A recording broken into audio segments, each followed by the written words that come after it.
Estamos arrancando esta mañana una serie nueva de charlas que se llama A un paso del desastre. Y yo, cuando estaba diseñando junto al equipo esta serie de charlas, yo me acuerdo cuando yo me acerco acá al borde de la tarima de este lugar, del escenario, y a veces está mi esposa ahí y hace cara como de que ya voy a caerme, ¿verdad? Ya voy a sonar del otro lado. Estar al paso del desastre. Y hay algo muy interesante con esto de los desastres, porque es muy fácil ver el desastre en las demás personas. Es decir, uno puede ver claramente el desastre en los demás, ¿cierto o no? Uno ve un matrimonio y probablemente puede decir, uy, qué matrimonio más desastroso. Uno puede ver el trabajo de otras personas, lo solemos hacer constantemente. Vemos las calles, vemos lo que están haciendo, cómo están construyendo, cómo están remodelando, cómo están haciendo las calles y siempre decimos, uy, es un desastre. Vemos cómo están criando los hijos, ciertos padres, madres, parejas, y decimos, ¡ish, qué desastre! Siempre es sencillo ver el desastre en las demás personas. Ver la manera en que alguien maneja, siempre nos parece un desastre, ¿cierto o no? Todo el mundo maneja mal, menos yo. Y a mí me suele pasar algo muy interesante porque yo no me doy cuenta cómo conduzco. Yo no sé si a usted le pasa, pero yo no me doy cuenta. Me doy cuenta que conduzco pésimamente mal cuando mi esposa se monta conmigo en el carro, porque va en un puro brinco y va agarrado entonces por todas partes. En el lado de ella me mandó a pedir doble cinturón, ¿verdad? Grita, nos agarramos, nos peleamos, y yo me doy cuenta que yo, como vivo manejando constantemente, estoy en peligro. Vivo en peligro, pero no me doy cuenta que estoy en peligro cuando voy solo. Me doy cuenta cuando mi esposa se sienta al lado y caigo en cuenta de que los pitos no son saludos. Yo juré que era muy popular y que todo el mundo me saludaba en la calle. Y no, es que estoy al borde de morir constantemente en la forma en que yo conduzco, pero yo no me doy cuenta hasta que alguien me lo dice, ¿cierto o no? No nos damos cuenta, es fácil ver el desastre en los demás, pero qué difícil es verse al espejo y notar cuáles son nuestros desastres, cuál es nuestra vida, cómo es nuestra vida. Así funciona esto. Podemos ver, eh, podemos ver a los demás a los ojos y verlos a través de lo que nosotros creemos que deberían ser y cómo deberían ser y hacer, pero nos cuesta vernos a nosotros. Yo conozco un buen desastre porque yo mismo soy un desastre. Yo tengo áreas en la vida que son desastrosas y estoy hablando en serio, no metafóricamente, no coloquialmente. Yo tengo áreas que tiene que tratar Dios y que son un desastre. Pero de alguna manera creo que el 100% de los seres humanos están en la misma posición que yo. Usted tiene áreas de la vida que son un desastre o que están al punto del desastre, al paso del desastre. Hay una frase que quiero que nos digamos a nosotros mismos y que sea la primera frase más o menos tipo eslogan de esta serie de charlas, y es esta que acabo de decir. Yo reconozco un desastre cuando lo veo porque yo mismo soy uno. La única manera en que usted pueda reconocer que un matrimonio tiene cosas malas es porque usted sabe qué es lo que está mal. La única manera en que usted puede ver cómo alguien está haciendo un mal trabajo según nuestra óptica como padre o como madre es porque sabemos cuáles son los retos personales para ser padres o madres y sabemos cuáles son nuestros propios desastres. Yo reconozco un desastre cuando lo veo porque yo mismo puedo ser un desastre y tengo desastres en mi vida. Claro, porque, y esto es muy interesante porque esta frase, esta idea nos lleva a un plano muy lejos de la religiosidad, de la religión, de hecho de la espiritualidad. Porque no importa si usted es creyente o no creyente, no importa si usted es dentro del paquete de creyentes, no importa si usted es evangélico, católico o espiritual, pero no religioso, como mucha gente se suele decir, o si es de otra religión, musulmán, judío o algunas otras religiones, o si es del lado de los no creyentes, si es agnóstico, si es ateo o atea, no importa en el lado donde usted esté parado, hay áreas de su vida que son un desastre. O hay momentos en el año, en su vida, en la semana, en que usted está a punto o a un paso del desastre. No importa quién sea usted, en qué crea, en qué no crea, qué profese, qué no profese, cómo viva, nuestra vida tiene áreas que están llenas de desastre o que están a punto de entrar en una zona de desastre. Así que muchas veces a lo largo de la vida, cada uno de nosotros hemos vivido desastres, ¿o no? A lo largo de la vida hemos vivido momentos de desastre o momentos desastrosos. A lo largo de los años vivimos momentos de desastre familiarmente, relacionalmente, espiritualmente, económicamente. El negocio no siempre va igual en ninguna área de la vida. Y entramos a momentos de desastre. Siempre estamos proclives a momentos de desastre en la vida. Y esto sucede año con año, periodo con periodo. No importa lo que emprendamos y no importa con quién estemos, usted empieza una nueva relación y usted sabe que en algún momento entraremos en zona de peligro, de desastre, porque somos seres humanos. Y entonces entramos en una fase que yo le he llamado la fase del porqué, la fase del porqué. Y esa fase del porqué es algo así como, ¿por qué me comporto de esta manera otra vez? ¿Le ha pasado? Algo que usted prometió, algo que usted pensó y usted dijo, esto está mal en mi vida, esto me ha llevado al desastre muchas veces. En todas las relaciones anteriores, cada vez que hago esto me resulta en un desastre. Y sin embargo, de repente nos vemos actuando de la misma manera. Y preguntamos, ¿y por qué? ¿Por qué actúo así otra vez? ¿O por qué caí en la tentación de endeudarme con tarjetas de crédito otra vez? Si ya había salido de eso. ¿Por qué? En la zona del por qué. ¿Por qué volví a ser infiel? ¿Por qué me enredé en una relación en la cual no tenía que envolverme y ahora no sé cómo salir de eso? ¿Por qué? ¿Por qué?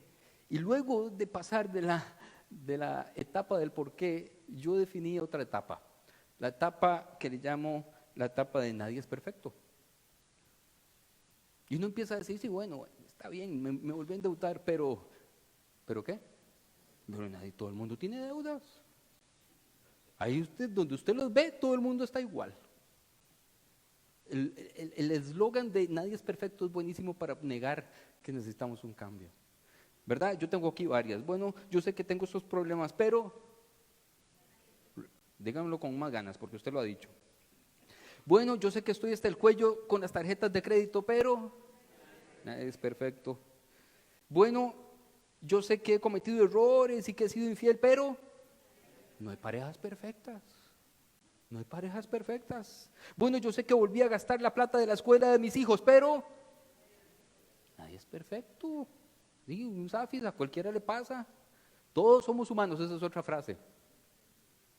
Todos somos humanos. Yo sé que soy celoso, pero ahí les costó un montón, ¿verdad? Decirlo. Chica. Yo sé que está fea el Estado, burlando la parte de Hacienda y del IVA y todo eso, pero hasta el gobierno lo hace, ahí está la ministra.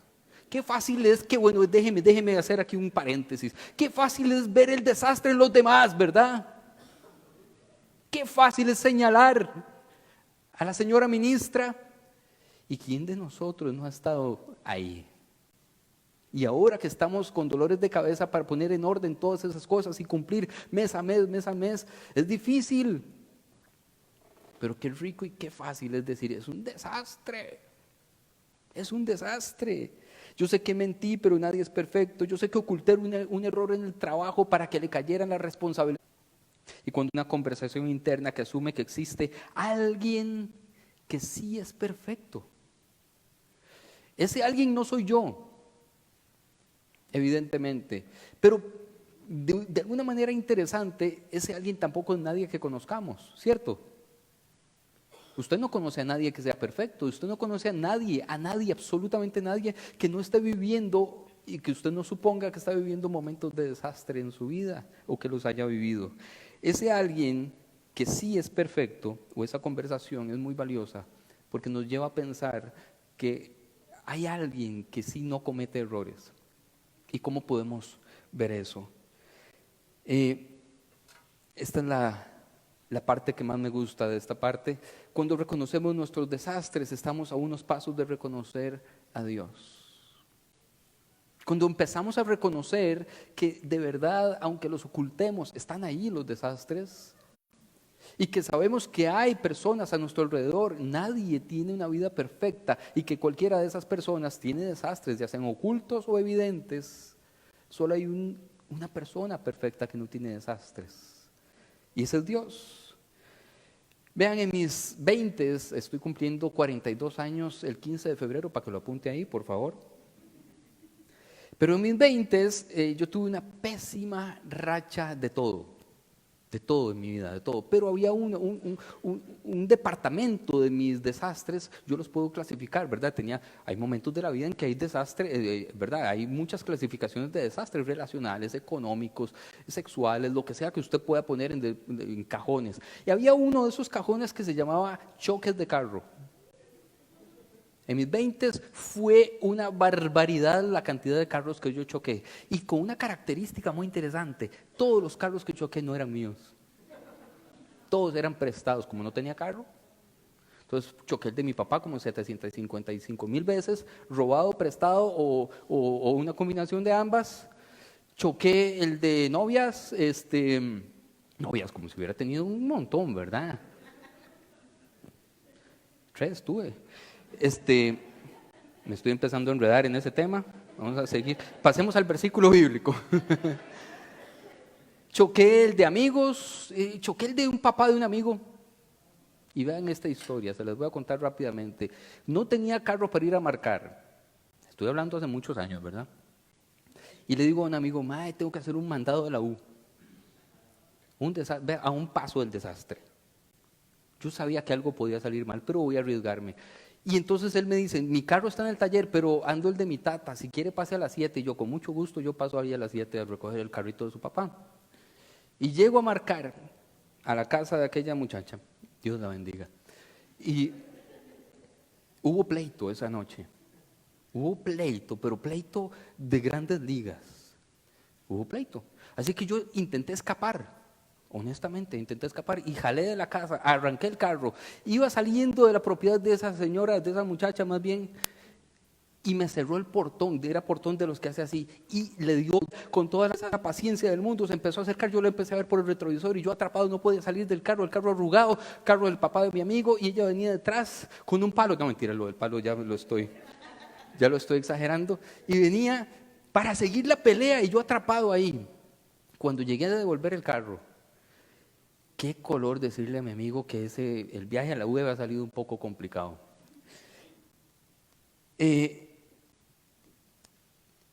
Esa fue una racha terrible. Algunos dicen que no se me ha quitado la racha de los carros, ahora en diciembre choqué otro, y que no era mío tampoco. Así que si yo le pido el carro prestado por alguna razón, ore. Es una buena técnica para entrar en un momento de paz con Dios, ¿verdad? Afinar sus cuestiones con el Señor. En aquella época de choques continuos se me vino una extrañísima idea a la cabeza. ¿Será que estoy mal? Esto no es normal. Hay algo raro acá, hay algo que no encaja, hay algo extraño. Y esa es la oración de emergencia. ¿Sabe cuál es la oración de emergencia? Señor, ayúdame, hay algo mal en mí, te necesito. Son demasiados los choques, es algo raro. De hecho, recuerdo que fui a consejería y todo para hablar de los choques.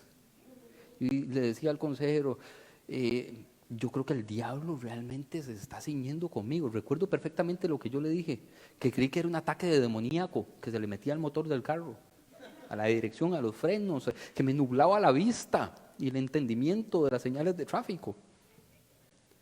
Y me dice: no hay nada de demonio ni nada, no, aprenda a manejar bien. No volví a ese psicólogo, a ese consejero. Pésimo. Qué difícil es que le digan a uno lo que está mal en uno, ¿cierto? Pero busqué a Dios. La oración es: socorro, ayúdame.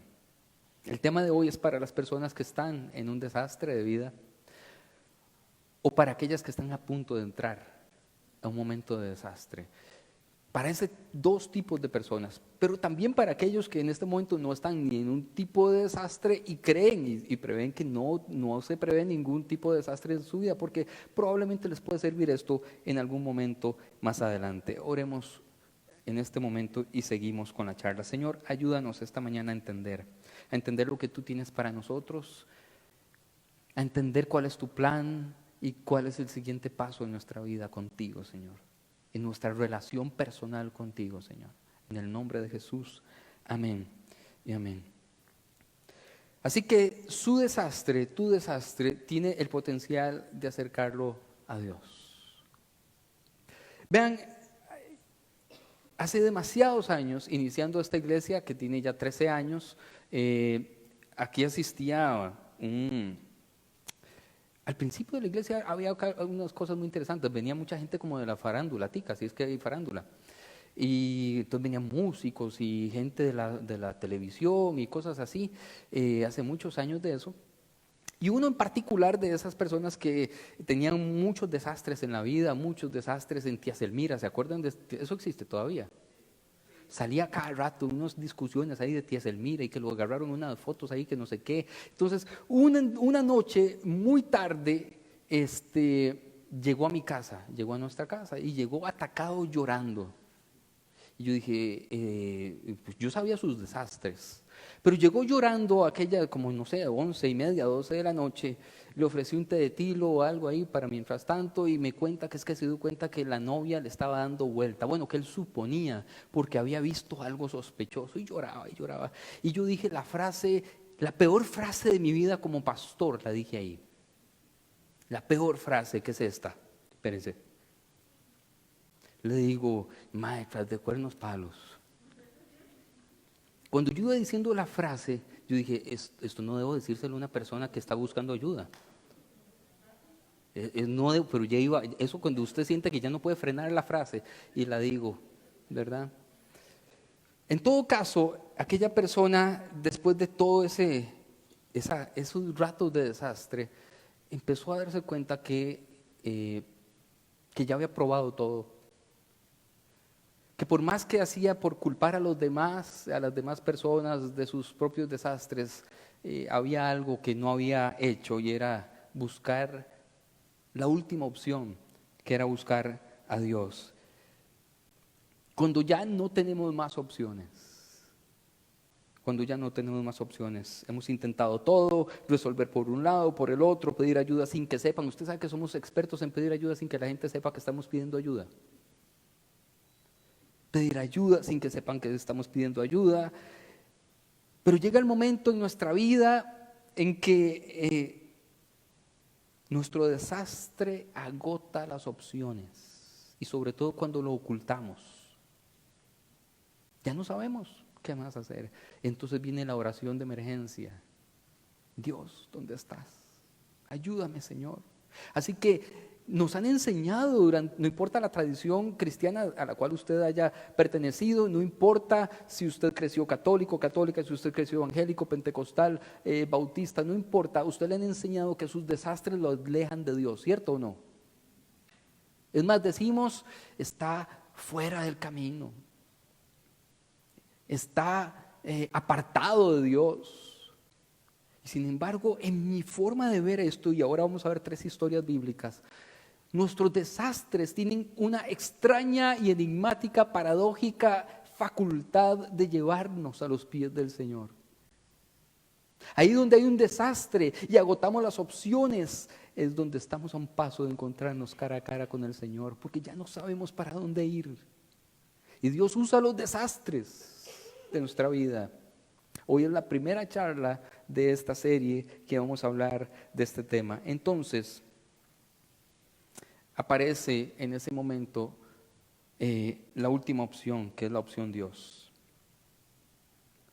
Ya sabemos que nuestro desastre está ahí y que por más que lo hayamos intentado, no se ha ido. Leamos esto. Dice Juan 3:17, nueva traducción viviente: Dios no envió a su Hijo. Dios no envió a su Hijo al mundo. ¿Para qué? Para condenar al mundo, sino para salvarlo por medio de Él. Y era lo que decía hace un rato. Hemos entendido mal esto durante tanto tiempo. Nuestros desastres, y como les repito, como seres humanos, nosotros cargamos desastres, lo queramos o no. Y vamos a vivir momentos de desastre. Pero Dios no envió a su Hijo al mundo como un policía intergaláctico que está buscando cuando usted mete las patas para decir, sí te quería ver, pecador. Siempre metiendo las patas. Ahora vas a ver lo que es la consecuencia del pecado. Dios no envió a su Hijo al mundo para hablar de condena. ¿Cuántos predicadores y cuántas iglesias hablan de condena, cierto? Sino para salvarlo por medio de Él, para encontrarse con nosotros, para abrazarse a nosotros y decir, hay algo más para su vida.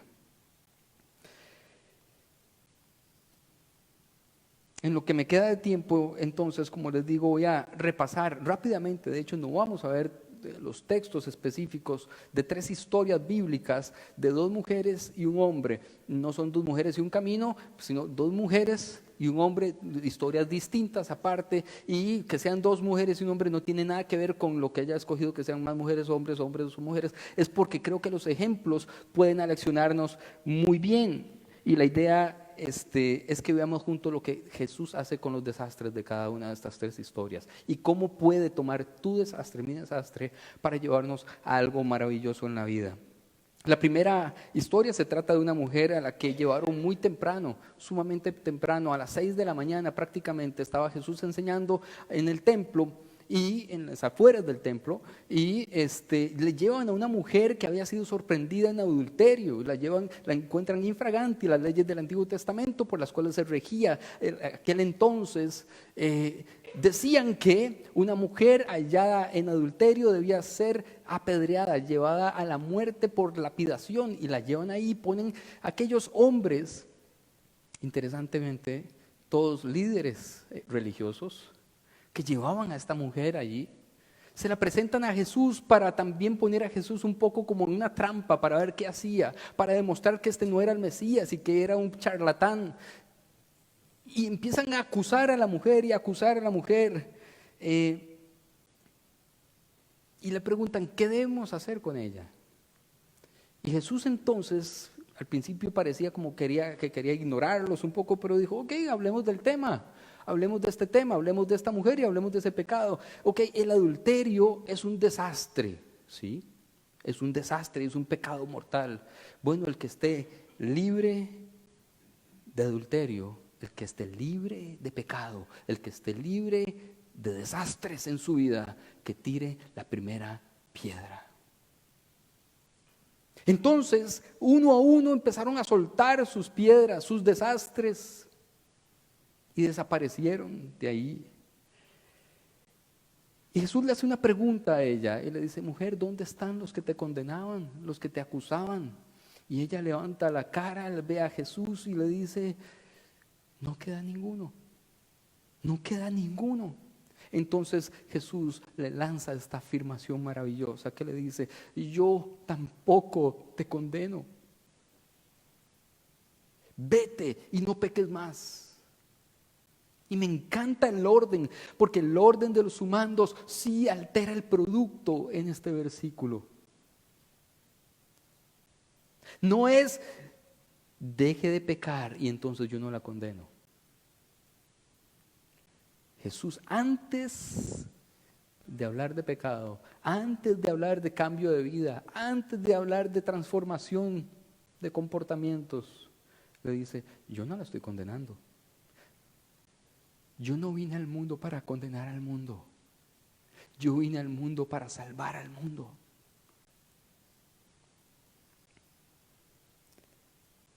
Yo tampoco te condeno. Vete y no peques más.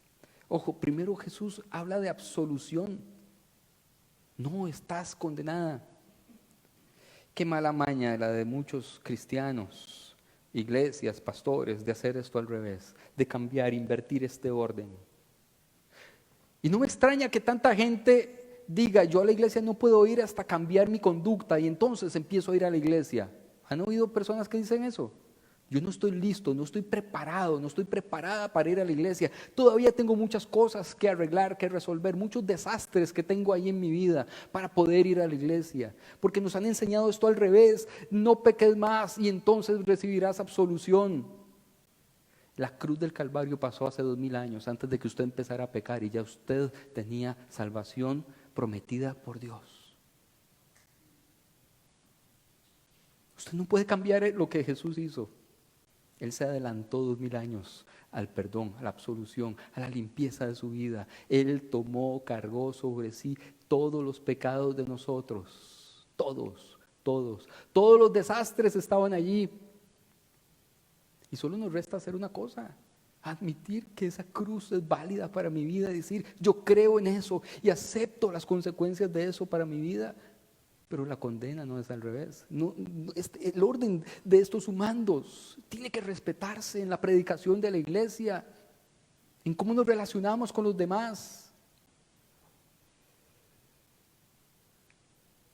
Cuando muchos cristianos sienten que son superiores moralmente solo porque son cristianos, porque callan el desastre que llevan dentro, ¿o no? Porque yo conozco muchos pastores, muchas familias pastorales, muchos cristianos, crecí ahí.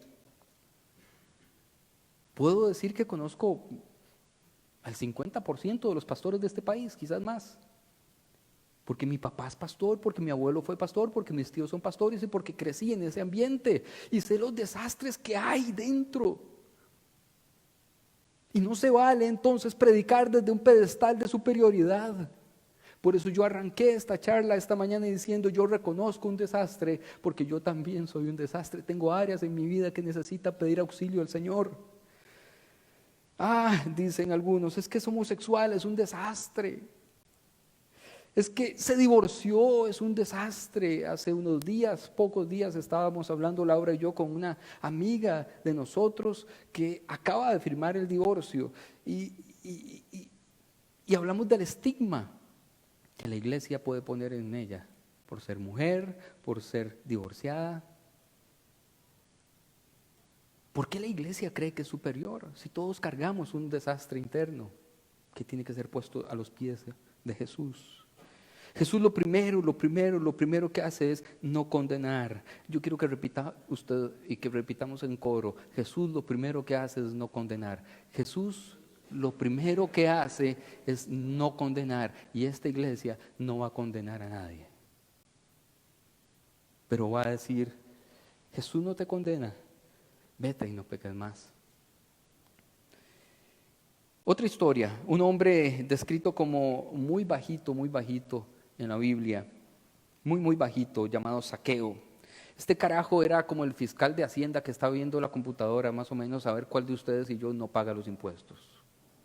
A eso se dedicaba Zaqueo. Ahora que lo tenemos tan a la mano, ¿verdad? Zaqueo era el carajo. Imagínense que existiera. Yo no sé si eso existe en Hacienda. Yo me lo imagino así, que hay unos carajos que están viendo a ver quién no, ¿verdad? Que están viendo en una pantalla a ver quién lo está haciendo mal, quién se está robando algo, lo que sea. Imagínense que existiera ese puesto y Zaqueo era uno de esos. Y era uno de esos, pero corrupto. Ya de por sí caen mal, ¿verdad? Los que se dedican a esa carajada. Pero si tras de eso, tras de cuernos palos, dijo aquel, le agrega que era corrupto y que entonces hacía matráfulas para que los que tuvieran más plata no pagaran lo que tuvieran que pagar, y cogía una mordidita para él y se hizo multimillonario Zaqueo. Haciendo eso se hizo multimillonario y caía pésimamente mal a su propio pueblo, que eran los que tenían ahí marginados. Y se dio cuenta que Jesús iba a pasar por ahí con su séquito, y cuando estaba la gente ahí apelotada alrededor de Jesús, persiguiendo a Jesús, Zaqueo, como era muy bajito, dice el texto bíblico, que se subió a un árbol, un sicomoro, dice algunas versiones. Vaya usted a saber cómo son los sicomoros.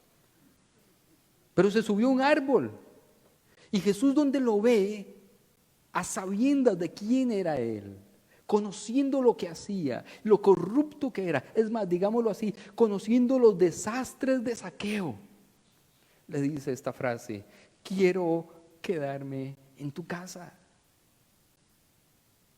Jesús no lo vuelve a ver y le dice: pecador, arrepiéntete y luego entraré en tu casa.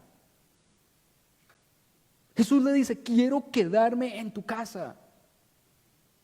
Y ni lerdo, ni perezoso, ni tonto que fuera, Zaqueo armó un pachangón de los que él estaba acostumbrado. Invitó a algunos de sus amigos, y los discípulos de Jesús estaban muy contrariados. Sabían que este hombre era un corrupto reconocido públicamente. Pero Jesús le dice: yo quiero conocerte.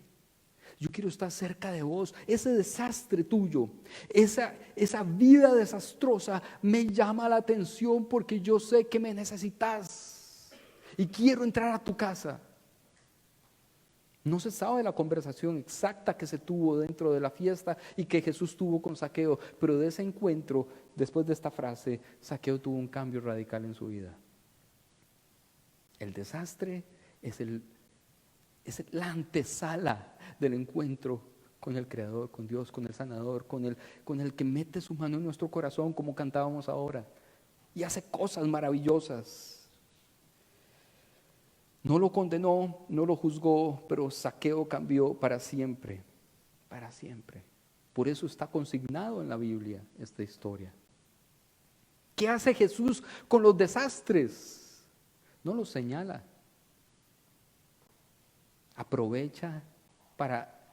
Los aprovecha como material para que usted y yo tengamos un cambio profundo en la vida. Tercera historia. Esta mujer tenía, les dije que eran dos mujeres y un hombre. Esta mujer tenía una vida de desastre en un área muy específica de su vida. Pues resulta que había tenido 5 esposos y con la persona con la que estaba, 4 o 5 eran, sí, 5. Es decir, 5 relaciones fallidas, 5 divorcios, 5 fracasos emocionales, sentimentales, relacionales, familiares. Y con la persona con la que estaba ahora no era su esposo. Iba por la 6ª vuelta. Ahora, pensemos que eso al día de hoy, una historia como esa, puede resultar bastante compleja para una mujer. Pero pensemos hace 2000 años. En el antiguo cercano oriente, donde la mujer tenía aún más la desdicha de ser un objeto que pertenecía a los hombres. Imagínense cómo la veían a ella, qué tal era ese desastre. Pues esa era la historia de esta mujer. Ella estaba saliendo de una 5ª relación y estaba entrando en una 6ª relación, a punto, a un paso del siguiente desastre, porque su vida seguía igual. Es como un amigo que se casó 3 veces y a la 4ª vuelta, los hay, a la 4ª vuelta le iba muy bien con la 4ª persona, le iba súper bien. Yo dije: mira, qué cosa más extraña. Sí, porque cuando uno empieza a ver, ¿verdad? Hay rutinas y hay cosas que se repiten y con la 4ª mujer con la que está, le empieza a ir de maravilla, por lo menos eso. Entonces un día entre los amigos le decimos: mae, y casi se me sale el nombre, mae, soy bueno para eso, soy un desastre. ¿Qué es lo que está pasando? ¿Por qué te va tan bien con fulanita de tal? Casi digo el nombre de ella, no, mentira. Y nos dice: ma, es que en las primeras 3 veces yo no era el culpable. Y en esta 4ª vez admito que yo sí era el culpable. Hubo un cambio. Porque en las primeras 3 veces él podía ver el desastre en ella, pero no podía ver su propio desastre en la relación. Y en esta última vez, él entonces dice: no, si yo también cargaba desastres y busqué ayuda. Y todo empezó a cambiar. El hombre de la historia que estoy, o la mujer más bien, de la historia que estoy contando, se da cuenta que Jesús se le acerca en un momento específico. Jesús le habla. Es muy interesante porque Jesús no podía hablarle a las mujeres, mucho menos una samaritana. Esta era una samaritana, pero Jesús como que huele el desastre de esta mujer y se acerca a ella, propicia un encuentro con ella, una conversación con ella, y le dice lo siguiente: si solo supieras lo que tengo para ti, Me pedirías y yo llenaría la necesidad que no has podido llenar con nada. Jesús no le dijo que era un desastre.